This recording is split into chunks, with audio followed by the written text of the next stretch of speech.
queridos alumnos, y les cuento que estamos realizando una grabación de la primera clase de álgebra denominada conjuntos numéricos. Nuestra primera diapositiva es la siguiente pregunta: ¿qué es un número? Es una buena pregunta, ¿verdad? Un número es una entidad abstracta que representa una cantidad de una magnitud. A través de la historia de la humanidad, los seres humanos han utilizado distintas simbologías que han ido cambiando dependiendo de la civilización en la que estos seres humanos se han ido encontrando. Aquí nos plantea este profesor a qué cultura pertenecen los siguientes números, ¿verdad? Tenemos ahí en el cuadrado o rectángulo rojo números del 1 al 20, en el celeste las versiones del 1, el 10, el 100 y el 1000, en color lila el 1 al 9, en verde también del 1 al 9, y en amarillo creo que la más conocida, ¿no? 1, 5, 10, 50, 100, 500 y 1000. Ahí están los nombres, ¿verdad?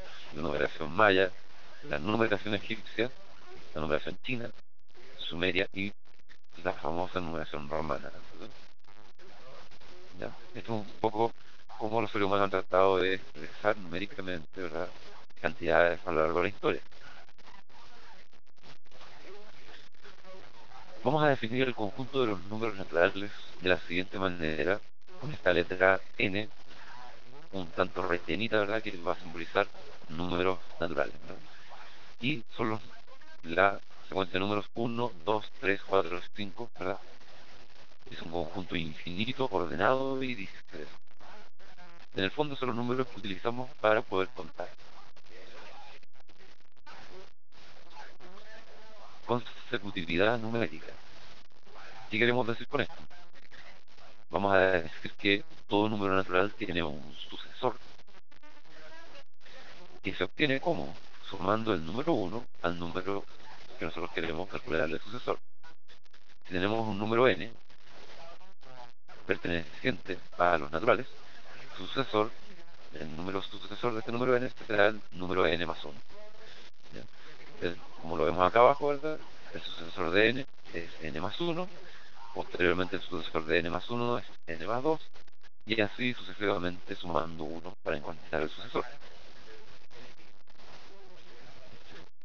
El antecesor. Todos los números naturales, excepto el 1, esto es importante, tienen un antecesor, y se obtiene restando 1 de un número, ¿verdad? Si n pertenece a los números naturales y es distinto de 1, su antecesor será n menos 1. Acá, por ejemplo, el n menos 2 tiene un antecesor, ¿verdad? El n tiene un antecesor que es n menos 1, y n menos 1 tiene un antecesor que es n menos 2. Tenemos una pequeña actividad aquí. Sobre esta recta ubicaremos el antecesor y el sucesor de cada término. En el primer caso, n más 5, para encontrar el sucesor tenemos que sumar 1, ¿verdad? Con lo cual tendremos el número sería la cantidad n más 6, ¿verdad? ¿Y cuál sería el antecesor? Sería n más 4. N más 4, n más 5 y n más 6. Similarmente, para el x menos 4, tendremos x, si le sumamos 1 a eso, me queda x menos ¿cuánto? Menos 3. Ese sería el sucesor. Y el antecesor, x menos 5. ¿Ya? Eso es. Y z cuadrado menos z más 7 Si le sumamos 1, me quedaría z cuadrado menos z más 8, y el antecesor se los dejo a ustedes, ¿verdad?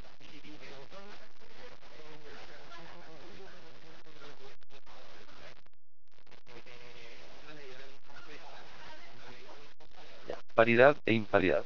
Vamos a definir los números pares, ¿ya?, como el conjunto formado por la sucesión de números 2, 4, 6, 8, 10, etcétera, etcétera, en general números de la forma 2n.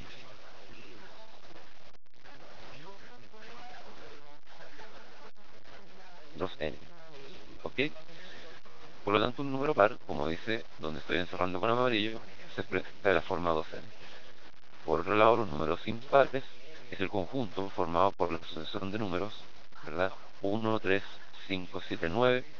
En general, números que se pueden escribir de la manera 2n menos 1.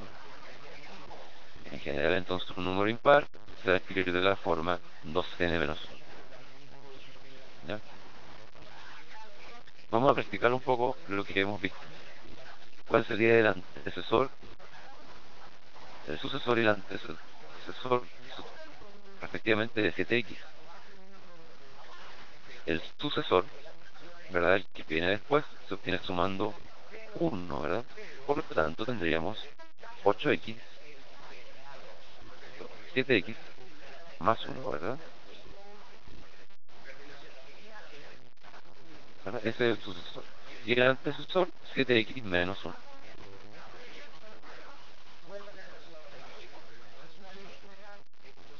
¿Ya? Antecesor y sucesor. Hagamos ese para no hacerlos todos.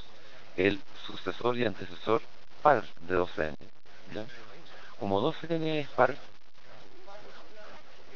2n es par, ¿verdad? El número sucesor par tengo que sumarle 2, porque si le sumo 1 me queda impar. Por lo tanto, sería el sucesor de 2, par de 2n, sería 2n más 2. Y el antecesor par de 2n sería 2n menos 2. ¿Ok? Y la letra E, tres números consecutivos que empiecen con P más 5. Miren, sería P más 5. Si le sumo 1 me quedaría P más 6. Y el otro sería P más 7. ¿Verdad? Y los que no hemos hecho se los dejo a ustedes, ¿verdad? Vamos a definir en este momento los números primos. Son aquellos números que son solo divisibles por 1 y por sí mismos, ¿ya? Considerando la muy importante salvedad de que el número 1 no es primo, ¿verdad? Por lo tanto, el conjunto de los números primos comienza de esta manera: 2, 3, 5, 7, 11, 13, 17, 19, 23, 29, etc. Hablemos de los múltiplos y los divisores. Comencemos con los múltiplos. Se va a llamar múltiplo de un número ¿a qué? A aquel que se obtiene al multiplicar dicho número por otro cualquiera. Por ejemplo, los múltiplos de 5 son 5, 10, 15, 20, que se obtienen de multiplicar 5 respectivamente por 1, por 2, por 3 y por 4. Vamos a entender el concepto de divisor de un número a aquel que lo divide exactamente, es decir, cabe en él una cantidad exacta de veces. Ejemplo, los divisores del número 24 son los números que lo dividen exactamente. Por ejemplo, el 1, el 2, el 3, el 4, el 6, el 8, el 12 y el 24.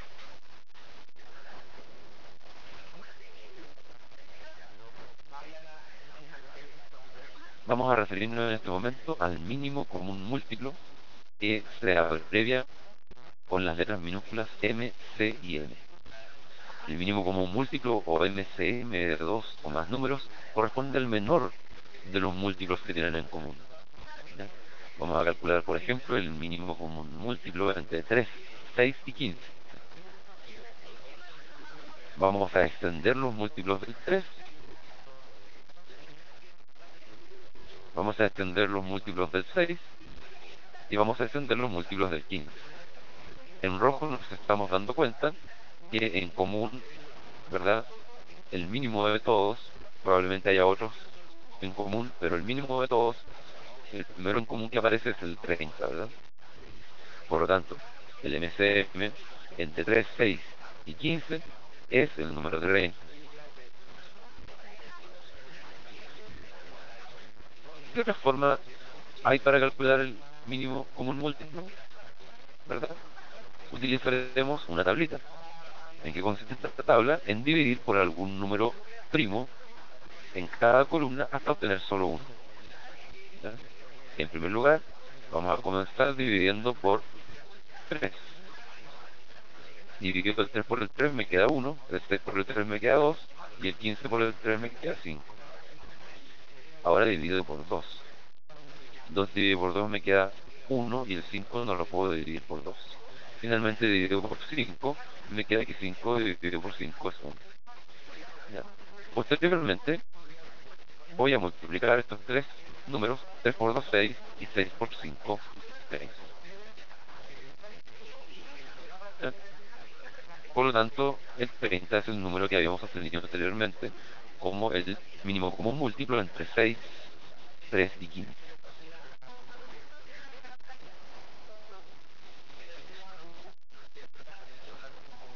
Máximo común divisor. El máximo común divisor, o MCD con mayúsculas, de dos o más números, corresponde al mayor número que los divide simultáneamente. Vamos a calcular el máximo común divisor entre 36, 18 y 24. Vamos a presentar en primer lugar los divisores del 36, que son el 1, 2, 3, 4, 6, 9, 12, 18 y 36. Los divisores del 18, que son 1, 2, 3, 6, 9 y 18. Y los divisores del 24, que son 1, 2, 3, 4, 6, 8, 12 y 24. El MCD, ¿verdad? Como lo vemos en los colores rojos, ¿verdad? Que es el máximo que tienen en común entre 36, 18 y 24, es el número 6. Perfecto. Vamos a encontrar otra forma para calcular el MCD que consiste en dividir por los números primos que sean divisores de todos los números hasta que ya no se pueda dividir más simultáneamente. ¿Ya? Por ejemplo, entre 36, 18 y 24, en primer lugar voy a dividir por 2, que es un número primo que divide simultáneamente a los 3. 36 dividido por 2, ¿verdad? Son 18. 18 dividido por 2 son 9. Y 24 dividido por 2 son 12. ¿Hay algún número primo que divida simultáneamente 18, 9 y 12? Sí, ¿verdad? Ese número es el 3. 18 dividido por 3 son 6. 9 dividido por 3 son 3. Y 12 dividido por 3 son 4. Y ahora no encontramos ningún otro número que pueda dividir, que sea primo y divida simultáneamente a esos tres números. Por lo tanto, multiplico 2 por 3 y el resultado es 6, que es el MCD, como lo habíamos determinado anteriormente.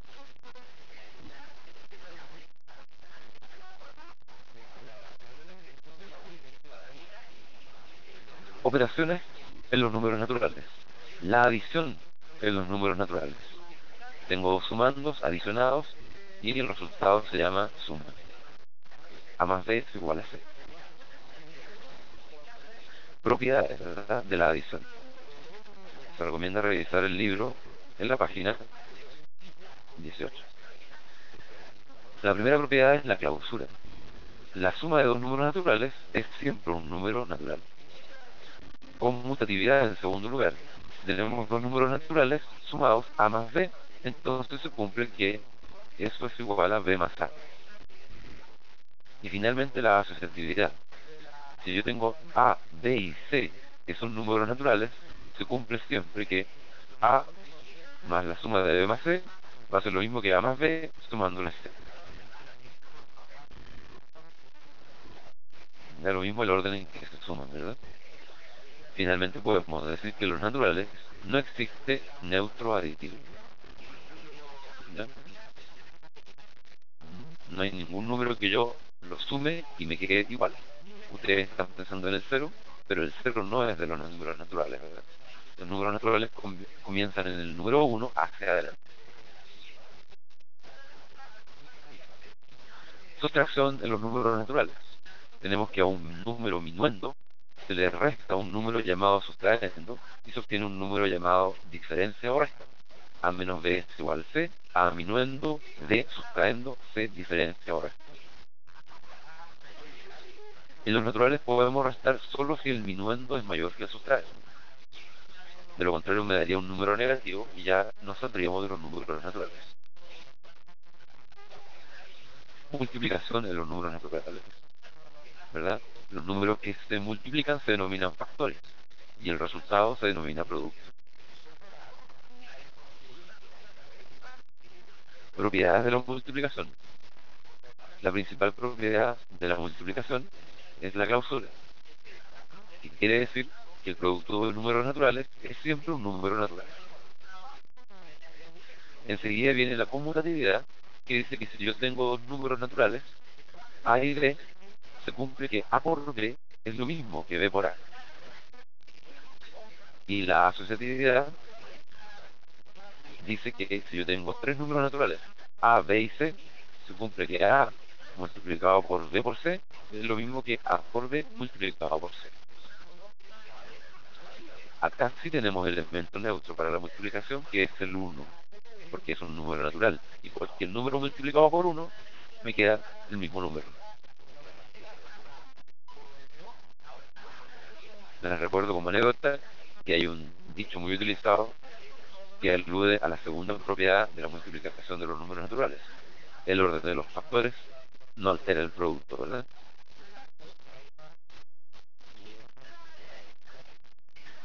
División en los números naturales. Tenemos un número que se llama dividendo, dividido por otro número que se llama divisor, me resulta un cociente y también un resto. Para comprobar la división, debemos multiplicar el cociente por el divisor y sumarle el resto. El resultado de estas operaciones debe ser igual al dividendo. Es decir, se tiene que cumplir que B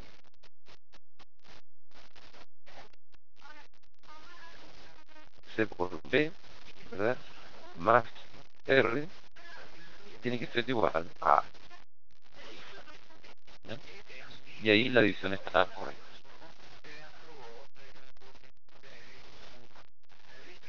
Es decir, cociente por divisor más resto es igual al dividendo.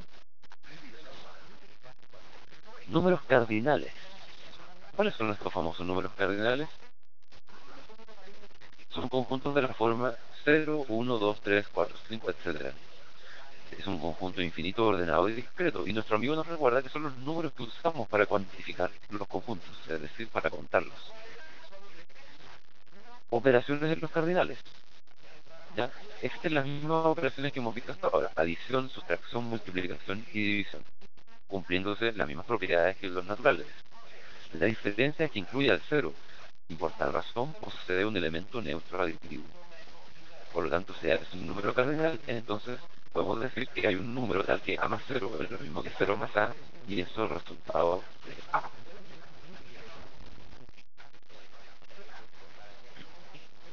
Vamos a considerar ahora la familia de los números enteros o conjunto de los números enteros. Es un conjunto de la forma menos 4, menos 3, menos 2, menos 1, 0, 1, 2, 3, 4, 5, ¿verdad? Y que termina en infinito. Se suele representar también de la siguiente interesante forma, como la unión entre los enteros negativos con los números cardinales.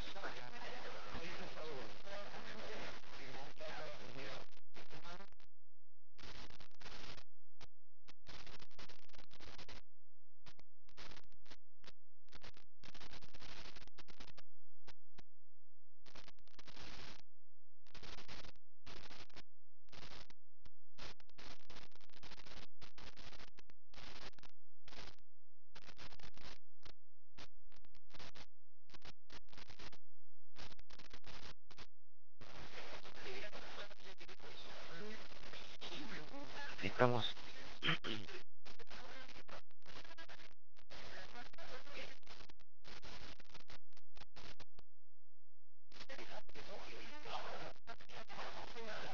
Tenemos también que el conjunto Z se puede expresar entonces como la unión entre los negativos y los cardinales, y también como la unión entre los negativos, el cero y los cardinales, y los enteros positivos. Y abajo aparece una recta numérica que grafica cómo podrían observarse los números enteros.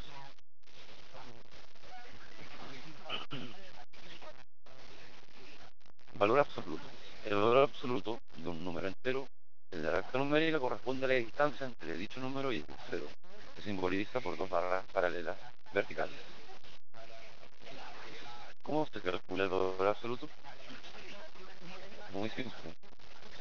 El valor absoluto destruye a los números negativos transformándolos en positivos, y a los positivos y al cero los deja igual.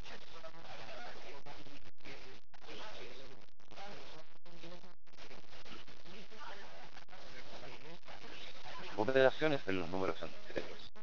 En los números enteros existe la adición y la sustracción. Para realizar sumas, restas, multiplicaciones y divisiones en los enteros, debemos considerar algunas reglas con respecto a los signos.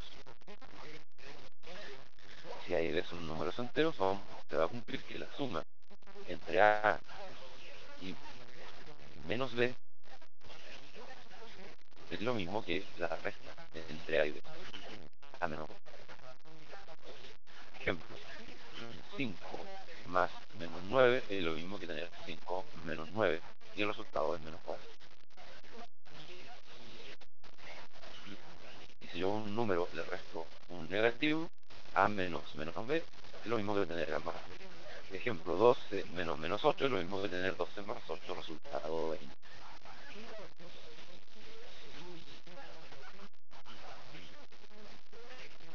Adición y sustracción. Continuemos. Al sumar enteros de igual signo, este se mantiene. 25 más 8 es 33, menos 5 más menos 9, menos 14. En cambio, al sumar enteros de distintos signos, se calcula la diferencia entre sus valores absolutos, conservando el signo del número de mayor valor absoluto. Entre 10 y 7, menos 10 más 7, la diferencia es 3 y conservo el signo del 10. Y entre 75 y menos 9, hago la resta y conservo el signo del 75.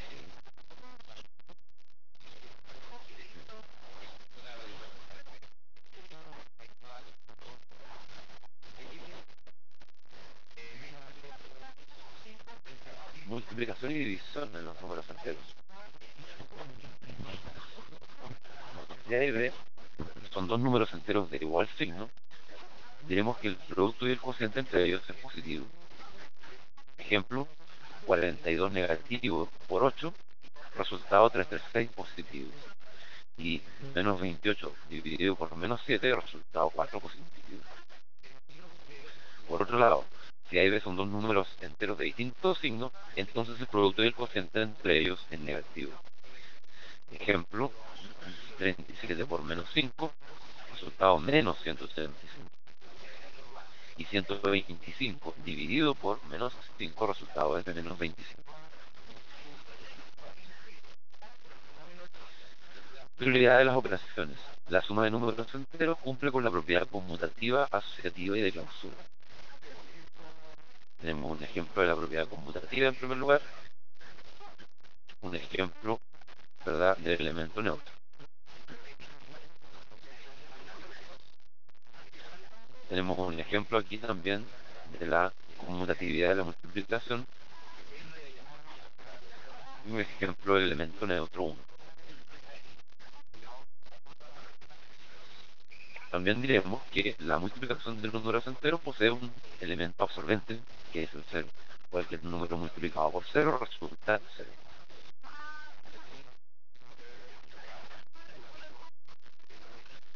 Tanto en los números naturales como en los enteros hay operaciones que tienen prioridad sobre otras. Por ejemplo, existe un orden para resolver ejercicios como menos 5 más 15 dividido por 3 menos 3. ¿Qué se resuelve primero? El orden es el siguiente. Primero los paréntesis, después las potencias, después la multiplicación o división, empezando de izquierda a derecha, y finalmente las adiciones y sustracciones.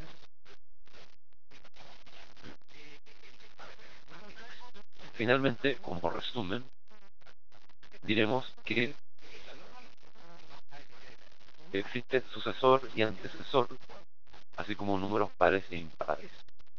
Diremos que existen múltiplos y divisores, así como también el mínimo como un múltiplo y el máximo como un divisor. Y diremos que existe una operatoria entre los números naturales. Por un lado, diremos que en los cardinales existe una operatoria y que en los enteros existe un valor absoluto, una operatoria y una prioridad de las operaciones. Queridos alumnos, espero que les haya servido y nos veremos pronto en alguna otra sala de grabaciones o en vivo y en directo. Muchas gracias.